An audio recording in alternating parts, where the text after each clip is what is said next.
Today is July the 18th. Been seeing a bunch of posts on the Facebook groups and had a couple of people asking, why is my brood spotty? Why is my brood basically non-existent? I have a queen. I've seen her. I just marked the queen in this box. She's right there in the cage, drying off. And this is a perfect colony for this video because I'll show you a frame that I'm talking about. See how spotty that is? Spotty on this side. There's a couple of things that can cause that. Get my flashlight out. Always go to the bee yard with one of those. She's laid all these mist spots, quote unquote mist spots, back. But when people call and ask me this question, and I ask them two simple questions: what's your stores, i.e. your honey, open nectar, and your pollen? Well, in my area right now in southeast Tennessee, we are in basically a pollen dearth and a nectar dearth. So looking at the outside frame, here's more spotty brood in here. A little bit of open nectar, a little bit of capped. You're not going to be able to see it, but there's no pollen.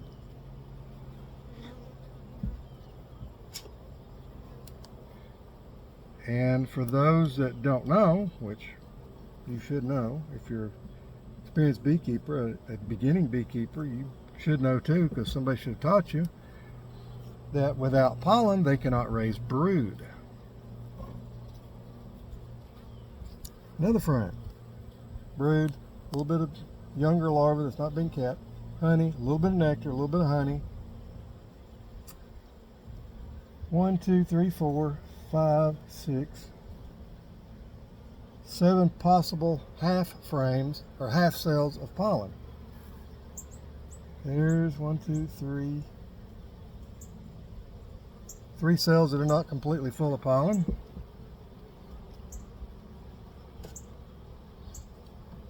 Everybody's first reaction is, oh, mites, mites, mites. Got to treat for mites.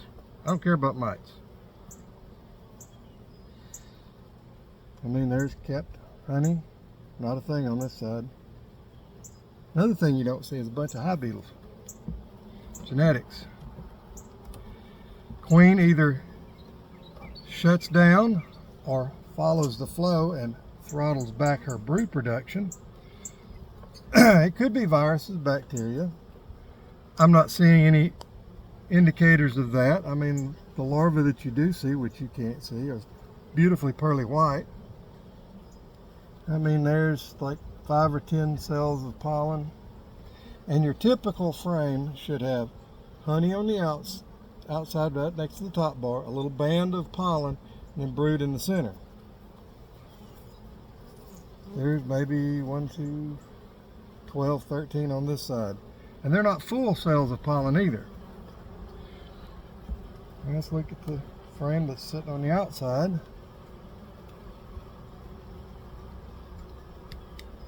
I mean, there's all eggs right in this area, right in there. There's all eggs. You've got some capped brood. You can see a bunch of the fuzzy ones that have just hatched out. Got capped brood. Not a stitch of pollen on this frame. Got some nectar. There's a bee with some pollen on it. There's some more young bees. But there is no pollen flow, so that is my deciding factor of why this colony does not have a massive amount of brood, and you've got spotty brood pattern, because she's only going to lay what they can feed. If they can't feed it, they're going to cannibalize it.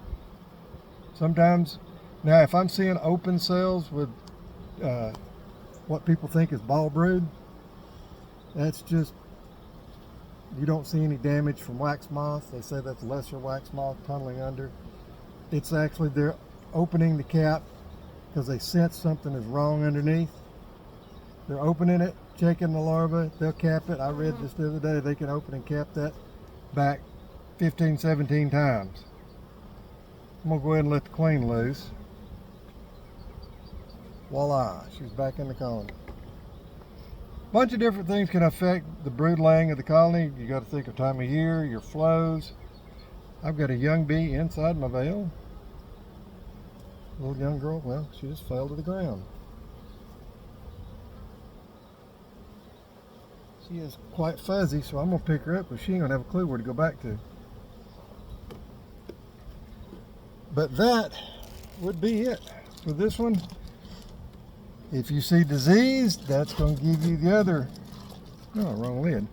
That's going to give you the other indicator that that's probably why.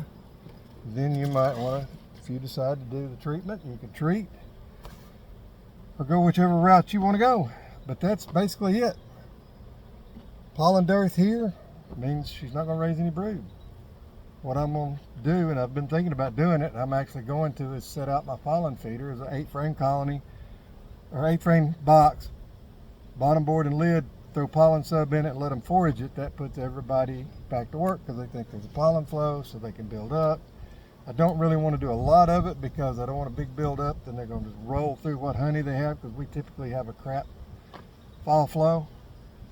So I'm going to feed them every once in a while, and then toward August, right before goldenrod starts blooming, which it's a major pollen source, not really a nectar source, even though people tell you it's goldenrod, then they can build up for the aster flow. Thanks for watching.